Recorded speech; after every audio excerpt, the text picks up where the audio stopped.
Dodie, we are nearing the end of 2024 and it's time to celebrate episode number 100 of Cytiva's Discovery Matters.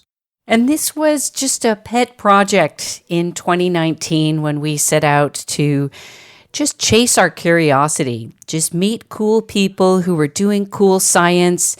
And it has been so much fun, and I can't wait for the next 100. How about you? I think back to that very first episode we recorded. Which we reshared recently. Yeah. Oh, did we? Yeah. Oh, brilliant. Tea and jam and protein separation. Exactly. And then chasing around attendees at an industry conference, stumbling across. Yes, to talk about kidney transplants, to talk about the microbiome. Exactly. It was absolutely fantastic and a brilliant beginning to a wonderful exploration of all the things that excite us. And this year we've done so much. So, as is tradition, it seems, we're going to pick our favourite interviews and episodes of the year.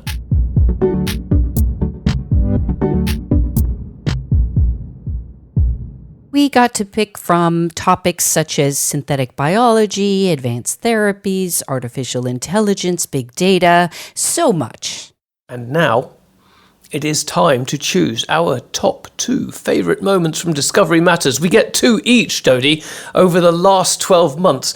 My favourite episode, absolutely, of the year was definitely about the marvellous intelligence, and we've seen television programmes about them as well, behind those mischievous little blobs of squishy wisdom, cephalopods, oh yes, octopus, squid and scuttlefish.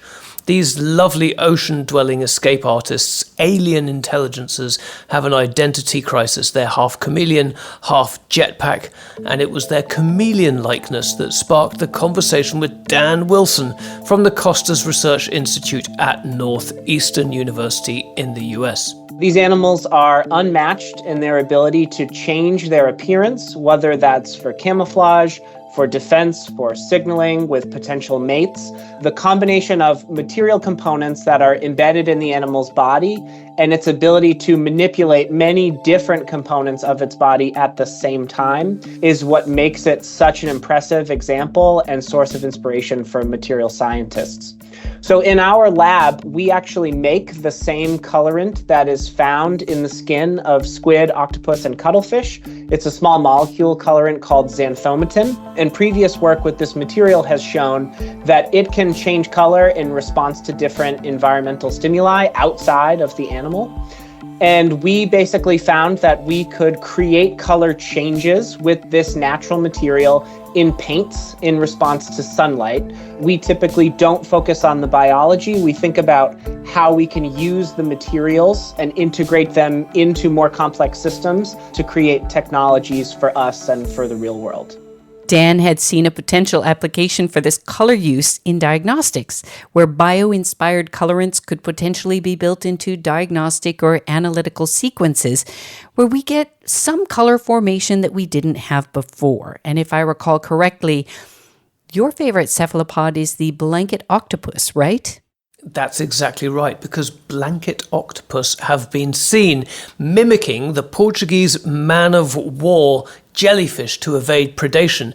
They are so smart that they can not only understand a tool, they can connect and use a tool with a specific capability or property in an action against predators. And that is some proper complex thinking from an obviously intelligent other being.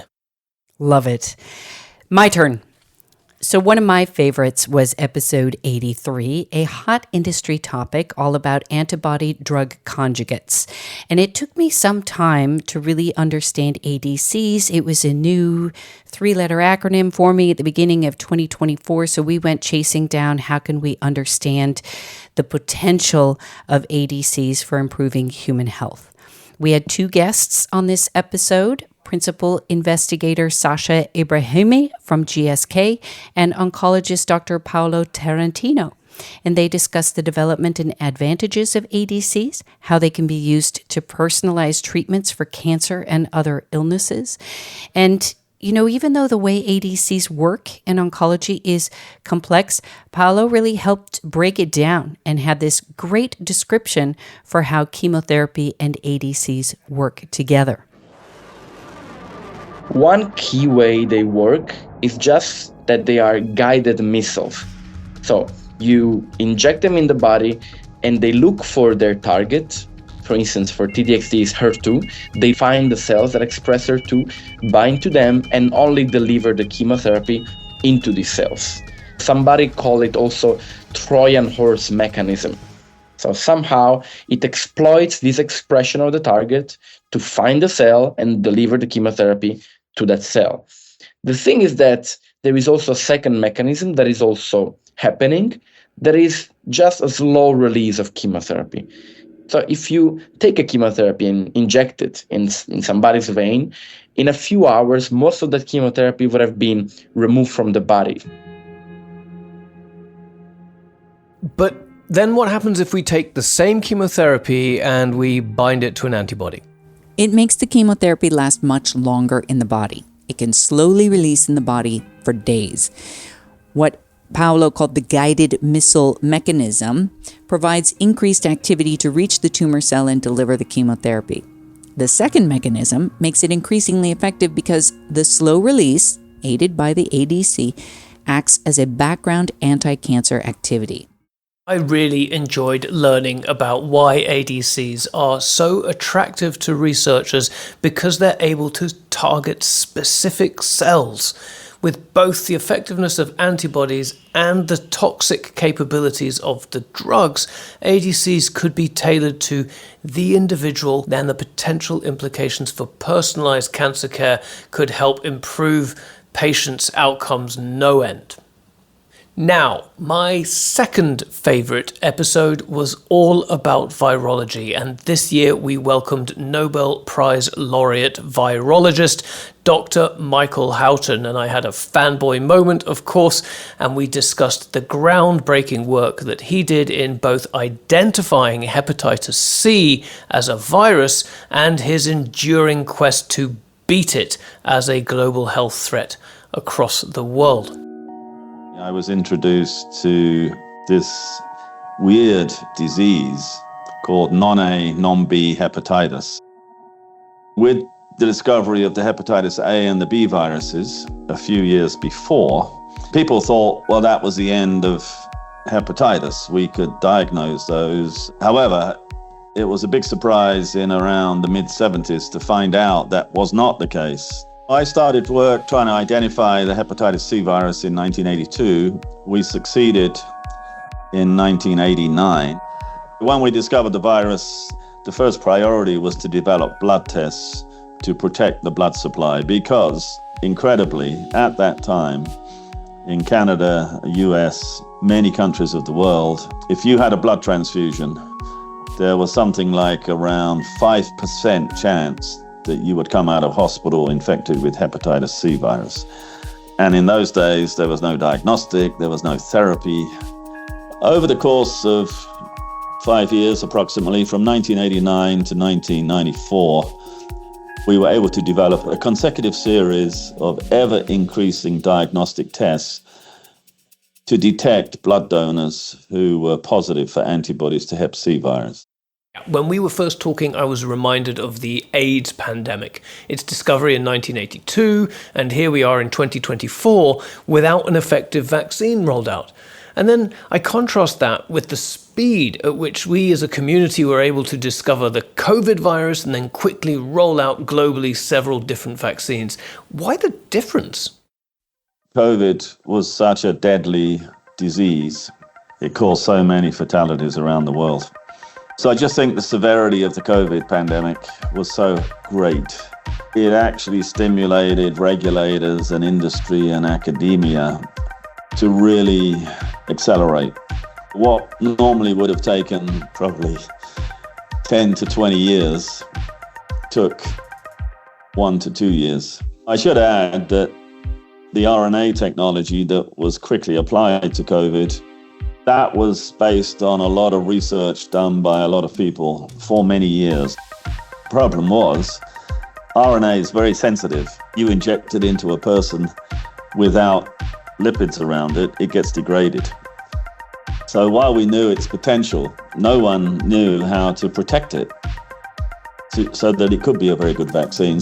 Theoretically, people now look at RNA vaccines and hepatitis C virus and say, well, why don't you make a vaccine in the next year or two? You need a lot of money to do what was done with COVID vaccine development. Hepatitis C kills a lot of people around the world, but it does it slowly. You don't get infected and then 4 weeks later you're dead. The majority of individuals that get infected remain very healthy for 20, 30 years, maybe the rest of their lives.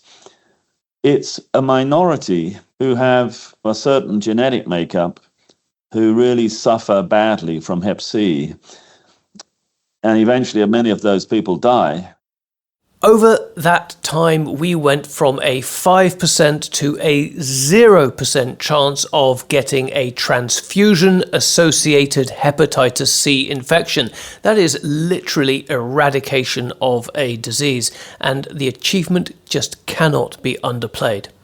Nor should it be underplayed how often you get to fanboy with one of our guests, Connor. That's I know, always fun. it is a little bit silly, but, we meet these people and they're amazing. They are, and we're lucky to be surrounded by pioneering and expert scientists in the industry, but also right next door, right in our house, our colleagues.